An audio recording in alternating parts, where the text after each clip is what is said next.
Occupy Wall Street. Occupy Wall Street. Wall Street. Wall Street. Occupy Wall Street has been trying to raise awareness of this growing income gap, this growing opportunity and wealth between the richest people in America and the rest of us.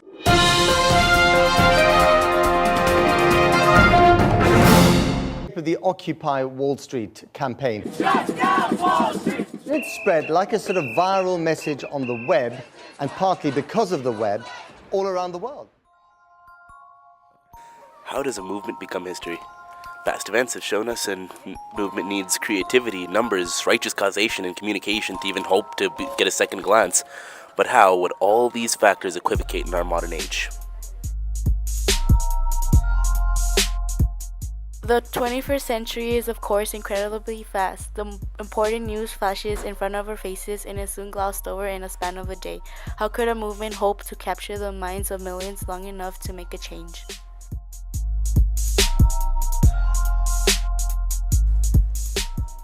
In order for something like that to stay in the cultural diaspora for a long time, it will need to strike the attention of this generation by it being shared millions of times on every social media platform.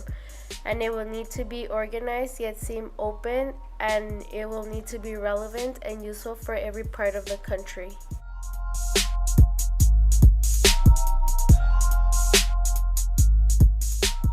This sort of perfect storm was formed in the Occupy Wall Street movement, which despite its name hit arms in almost every state, including 113 sites by the end of its life, and despite dying more than 3 years ago still influences elections today.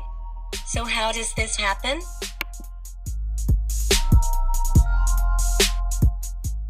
The Occupy movement was brought about as a protest of wealth inequality and corruption among government officials. The certain of this is the fact that even now 4 million Americans live below the poverty line. Unemployment was at 8.1% at the end of 2011, and the richest 1% of the population owning as much wealth as the other 90%. With an organization that raged in power of 10,000s, the issue of the organization became a serious problem. How would you begin to organize a movement of such magnitude? As one of the first major movements of our generation, the problem of communication was handled in a very millennial way. Social media was the primary way the protest would communicate. It served as a free space to plan marches and update news.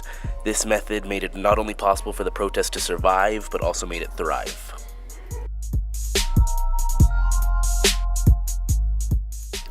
Within the first 6 months of the protest, the Occupy movement official Facebook page gained more than 400,000 members. From there, the number only went up.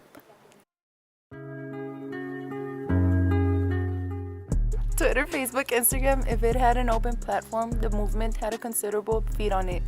Through this, they planned their gatherings.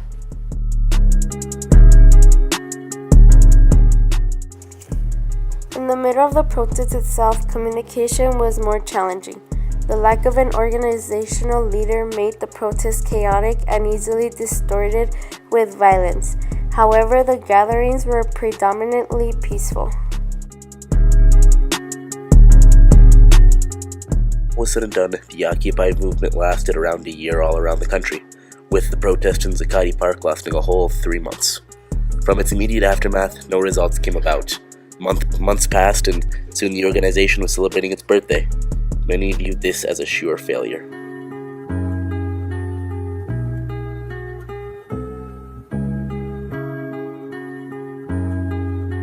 This is not entirely true, though. The echoes of the movements are still alive now.